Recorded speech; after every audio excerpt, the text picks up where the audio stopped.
политика. Тоже вопрос всем задаю. Вот Да. что впереди, курица или яйцо? Вот впереди, то есть Путин породил нынешнюю Россию?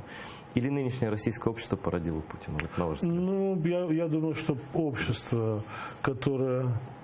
Ну, так как общество, которое явило героя такого, оно не созрело демократически и не успело этими Гайдарами и так дальше. Те же тоже продавали по $1000 скважины, точки. Это тоже несерьезно было. Это какая-то месть Ельцина за несостоявшееся демократическое общество. Ну, нормально так отомстил. Да, отомстило серьезно, да. Отомстило надолго.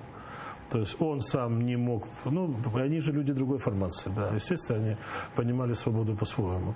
Но разграбление России, оно, если бы оно закончилось, мы же этого не наблюдаем. Страна сырья, как и была, если бы мы получали русские какой машины, смысл работать, компьютеры. если у тебя во дворе бьет нефтяная труба?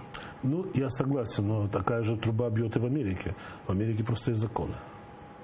Законы, которые отвоеваны обществом в большой тяжелой борьбе.